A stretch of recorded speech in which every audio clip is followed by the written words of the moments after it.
YugiNoNo. What is up, Yugi Bro Bros? Today I have a special surprise countdown for you. Today we are going to be counting down the top 10 Yu-Gi-Oh decks that just won't die. In light of some things that have been happening in the TCG and the OCG, I just had to do this countdown. Plus I love to see old decks get to play in modern competitive Yu-Gi-Oh. So shout out to MColt40 for his video on Infernities as well as his OCG Thursdays that inspired me to do this countdown. So at the number 10 spot, I just had to put Black Wings. Because of all of the massive support the deck has gotten over the years, and because of all of the diehard Table 500 players that keep it alive. Table 500 players that keep it alive. Where the hell is Eugene? Hey man, you missed your cue. Oh, so now you care about me. You let your pet Karibo shoot me. So, you seem fine to me. Do you even know what it's like to be killed? Well, it doesn't count for you because you can just bring yourself back. I have to use Monster Reborn and it's banned. Do you even know how hard those are to find when you die? Look, I'm sorry, okay? I'll make it up to you though. I'll duel against one of your super rogue decks or something. Really? Yes, now help me make this video. Okay! So Black Wings, despite being a powerful deck in Yu-Gi-Oh! In the past, and even winning Worlds in 2009, are now pretty fringe and really only get played as a fan favorite. And as far as decks that won't die go, that is usually how it works. Not to give away the rest of the countdown this early, but there are a lot of fan favorite decks on here. Black Wings are just one of those decks that has seen its time in the sun both in the anime and in competitive play that players just won't let go of. At the number 9 spot, I have Infernities. Infernities also won a world championship, but in 2014. And even before that, they were a powerful contender in the metagame. This is because of the Infernnity loop with Lavalval Chain allowing you to get some massive pluses, as well as ending with some pretty broken traps. Alright, I activate Barrier. Okay, then I activate Barrier again. Alright, then I summon and break.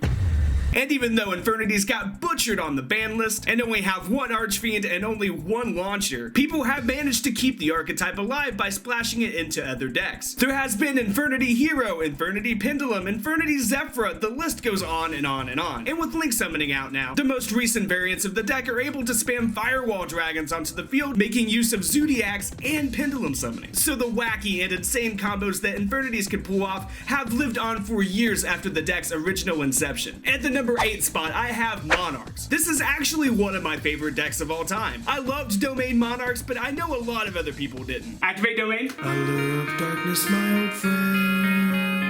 And Domain Monarchs are only one of the many variants of the deck that we have seen over the years. Existing at the same time as Domain Monarchs, we even had anti-meta Vanity's Fiend Monarchs, which is more or less the same variant of the deck we play to this day, but we also had extra deck Monarchs being able to make the deck build some broken boards with Crystal Wing. Before the Emperor of Darkness structure deck introduced us to new Monarchs though, we had the original Monarchs that we made broken decks out of as well, like Frognarchs for example, or in Go format being able to brain control an opponent's monster and tribute it. Ever since Monarchs came out, we have figured out new and different ways to make the deck go. And of course, it is still a fan favorite to this day. At the number 7 spot, we have Lightsworns. Lightsworns have been relevant in just about every format since they have been released. This is because of all of the cards in Yu-Gi-Oh! That we want in the graveyard. And Lightsworns being able to mill cards is just so good. Originally, we had Judgment Dragon Lightsworns that were good in Teledad format, but way later with the release of Captain Six-Pack,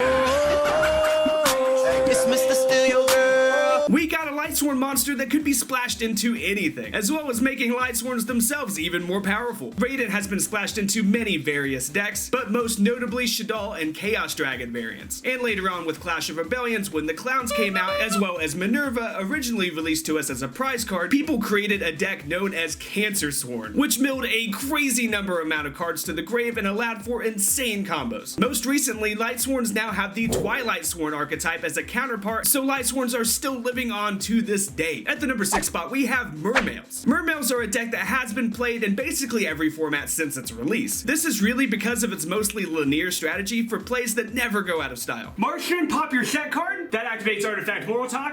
Your other set card. Oh, so you mean Beagle Talk. No, the other set card. So you mean Moral Talk then. Yeah, that one. But Murmillos have also reinvented themselves a few times since their initial release. Most notably after Neptibus, the Atlantean Prince, was released to us in Breakers of Shadow, which allowed the deck to easily OTK, which is always good. And he also serves the purpose of getting the deck started. But later on when Totally Awesome was released,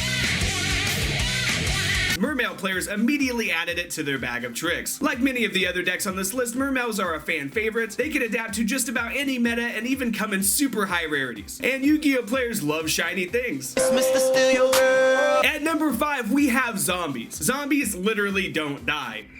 I had to make that joke, I'm sorry. But seriously, zombies might be the most interesting archetype on the countdown because they aren't necessarily an archetype besides the inclusion of Shiranuis later, because their cards have standalone names like Mizuki and Zombie Master or Pyramid Turtle. They are also a deck that has never really seen any high tournament tops, but have always found ways to stay competitive over the years. The earliest competitive zombie deck that I can think of off the top of my head is Vampire Lord zombies in GOAT format. Vampire Lord was very hard to get rid of in GOAT format because of its ability to come back every time it's destroyed by a card effect, and you could turbo out Vampire Lord with Pyramid Turtle. And of course, Spirit Reaper was played in the deck, but was also a spicy tech in other decks at the time. Later on, there was crazy combos with Card of Safe Return, and there have also been different variants of Zombie Synchro and Zombie Xyz decks. I didn't get into playing zombies myself until way later when Beals came out. Zombie Beals Turbo was a super fun deck to play, and Beals was a bitch to kill. Zombie Sworn was another deck that also later became a thing, and still really can be a thing. The most notable thing zombies have ever probably done, though, was putting the final nail in on Lavavel Chain. The blue-blooded Oni loop was a disaster, and Lavavel Chain was already a problem, so as much as I miss it,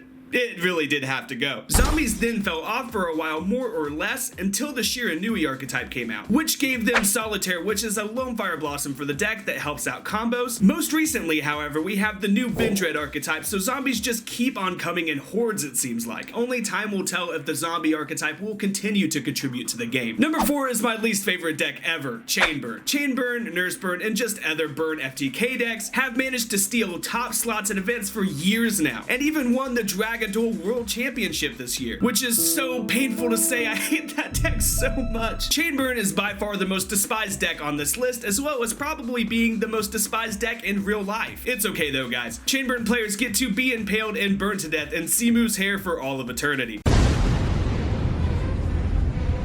At number 3, I have another hated deck, which is Evil Swarms. And don't hate me, but it's actually one of my favorites. Oh, come on, guys. Everyone has their guilty pleasure. Evil Swarms are a deck that really lives on mainly due to one card. Evil Swarm Ophion. Evil Swarm Ophion prevents level 5 and higher monsters from being special summoned, and that includes kaijus, by the way. And it searches its own protection in the form of Infestation Pandemic, so no Raigekiing it either. Ophion, combined with Evil Swarm's relatively high attack power and the sheer number of traps that the deck can play, has made it possibly the best anti-meta deck of all time. Any format where high-level monsters are good, Ophion is there to keep them at bay. Evil Swarms have stolen several top 32 slots at different tournaments over the years, but most notably in Dragon Ruler, Duelist Alliance, and Necros formats. However, most recently, Evil Swarms have been doing stuff in the OCG, so the deck just continues to prove itself to be a great anti-meta option. At the number 2 spot, we have one of the best designed Yu-Gi-Oh decks of all time, Burning Abyss. And I say that with some salt because as much as I love the art and theme of the deck, I have always hated playing against it. Let's see, I'm gonna side 3 Flying Seas, 3 Shadow Imprisoning Mirrors, and a Macrocosmos and a Dim Fisher for good measure. Pretty much every card in the deck floats, making it very hard to kill, so it has lived through many different formats and is still played to this day. Burning Abyss has been meta relevant since 2014 when it first came out in Duelist Alliance, and it just kept getting stronger from there, even going on to win the NAWCQ in 2015, beating Necros even. The final match at that NAWCQ wasn't even against Necros, it was a Burning Abyss mirror. The deck has since taken a licking on the ban list, but has proven its resiliency by continuing to take top slots at events. But Burning Abyss later evolved into PK Fire with the release of Phantom Knights, which literally made the deck tier 1 all over again. Burning Abyss has also been splashed into many different decks as well, originally into Shaddolls and Chaos Dragons, and then later into decks like Monarchs. Even today with Link Summoning, the deck is still being played and still has some tricks up its sleeve. And at the number 1 spot, we have what is perhaps the most fan-favorited deck of all time, Heroes. Heroes have probably completely reinvented themselves more than any other deck in Yu-Gi-Oh history. There have been Fusion Heroes, Fusion Gate Heroes, Bubble Beat, Masked Heroes, Dark Law Turbo, and just everything in between. The most recent incarnation of Heroes was Totally Heroes. Totally Hero not only ended up with the Dark Law on the board, which is strong enough on its own, but used Bubble Man and 10 Goldfish to make Bahamut Shark to summon Totally Awesome,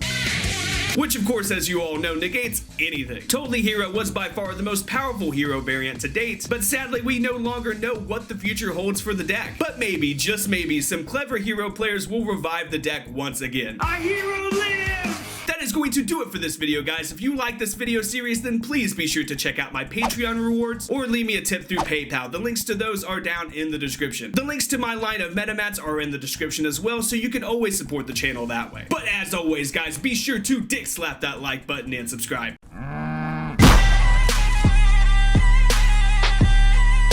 Subscribe. Nee, nee, nee.